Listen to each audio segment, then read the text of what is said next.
Ready to go. Let's do this thing, people. It was Oscar night, but our attention in Hollywood was focused on the Lakers and the Clippers. And Dan, you know what they've got? Luka Doncic would have made a pretty good quarterback. I want to show you two plays from Doncic here. Okay, James Harden, that's no good. How about this pass from Luka right here? How sudden it happens. Catch the rebound, head turns, and knows exactly. I mean, there's a little cherry picking by LeBron James there as well, but I love the vision. Third quarter, how about this one? Again, off a miss. Ooh, did you see the peak before the ball came off the rim? You see that? The peak before the ball comes off the rim to see what it looks like, and then the two-hander perfectly to LeBron. Lakers up 15, and then Luka would get into his bag of tricks.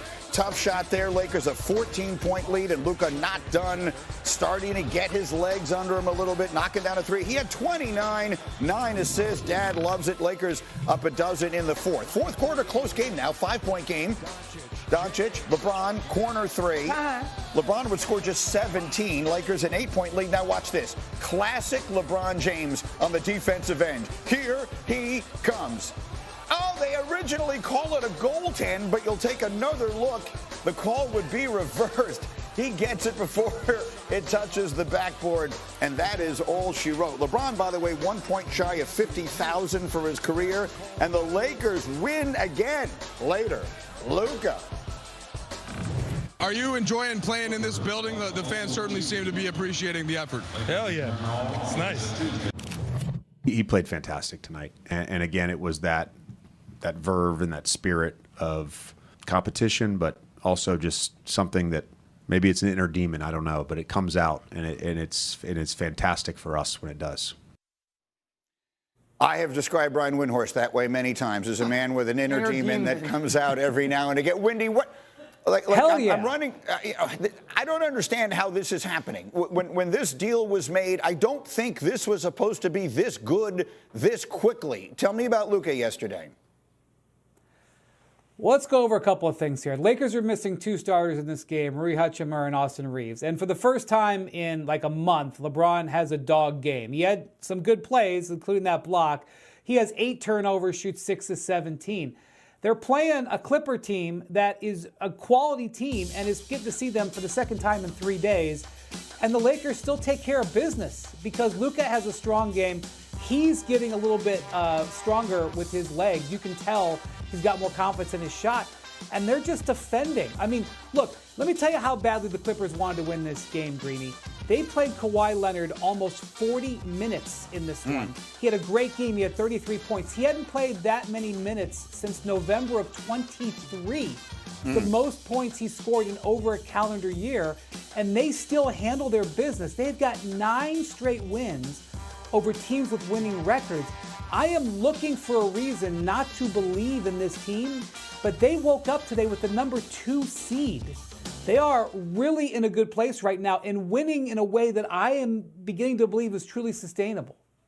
Let's underline the last part of what you just said there. When this trade was made, the Lakers were in 7th. Now, bear in mind, the West is so bundled together that the space from 7 to 2 is not all that great, but they have made up all of it. They are the 2 seed as we speak. And when you say sustainable, what do you mean? What is the way they are winning that can continue through the season and into the playoffs? Well, they're defending. You know, I mean, at the end of the day, any discussion about the Lakers is can they defend? And you would think with their lack of size in the interior would hurt them. And on Friday, Ivica Zubac, who's one of the better centers they've played, hammered them. He had like 27 points and 16 rebounds, and they still won because they're doing a really good job of using their perimeter size to create mismatches. They're doubling the right players. They're staying off the right players.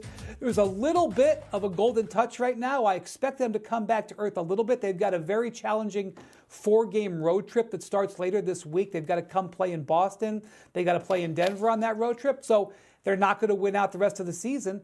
But they continue to demonstrate that this is a sustainable pathway because of that defense. I can't look at them and say that they've been the top defense in the league for 6 or 7 weeks now and say that that's just a fluke. They are just generally playing sound defense with a good structure under J.J. Redick, and it keeps resulting in victories. That game at Boston is Saturday night on ABC. Looking forward to that. Windman, stay close by. Much more hoops from yesterday, including the Celtics and Nuggets. We'll get to all of that, but piling for the Lake Show. They've won 5 straight games. LeBron 18 points shy of becoming the first player ever to get to 50,000 points. First quarter, James Harden, no.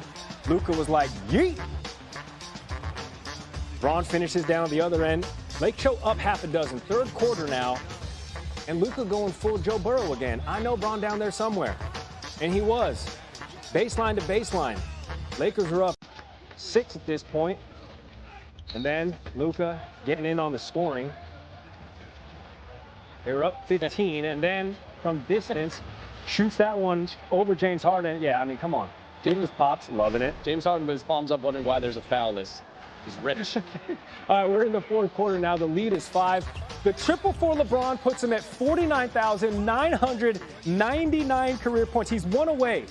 Chris Dunn, cookies on Luka. He did have 6 turnovers, did Luka in this game, but Bron the other way, man. Blocked him, looked clean. Instead, got called for goaltending. What, on me? Huh?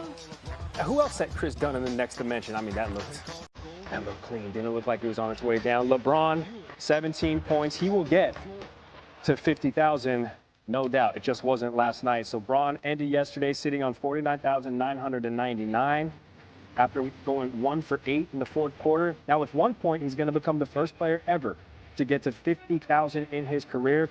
He did reach one milestone yesterday, though, as he became the 4th player in league history to win 1,000 career regular season games. Let's talk more about it. LeBron James knocking on the door of history. Senior NBA reporter Brian Windhorst joining the program now.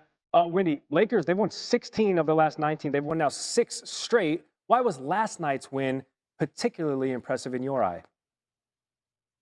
Well, first off, he's already got 50,000 because they don't count play-in games or the in-season tournament final. He's done. It'll be the 3rd time he's done it, but that's a different topic for a different highlight, Gary. Look, I'm looking for smoke and mirrors on the Lakers. I can't find it. In this game, they are missing 2 starters, okay? The Clippers really wanted it. You want to know how I know? They played Kawhi Leonard the most minutes they've played him since dating all the way back to November of 2023. And he had a great game. And the Lakers actually saw LeBron struggle. LeBron's been perfect for the last few weeks. He actually had 8 turnovers in this game, but they defended.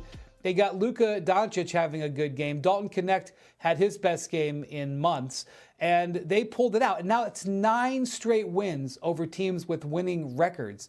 And again, another good defensive performance. This team just continues to impress, and they wake up today with the number 2 seed in the Western Conference. Last week, you said this last 6-game stretch was the most important for the Lakers, and in that 6-game stretch, they went a perfect 6-0. That streak likely to continue when they host the Pelicans tomorrow. Wendy, stand by. Randy, what you got? All right, I got a matchup here. I got Celtics and Nuggets, 2 NBA champs, Nikola Jokic, Jason Tatum, and 83 points combined in the last loss for the Celtics. That was against the Cavs for the Tatum and Brown connection. Jason Tatum, Jaylen Brown. Well, Jaylen Brown had 22. We see him go baseline and 1, and then Tatum's going to pull up for a tough jumper. These 2 only combined for 38. The 22 for Jaylen, 16 for Tatum, and yet the Celtics would lead by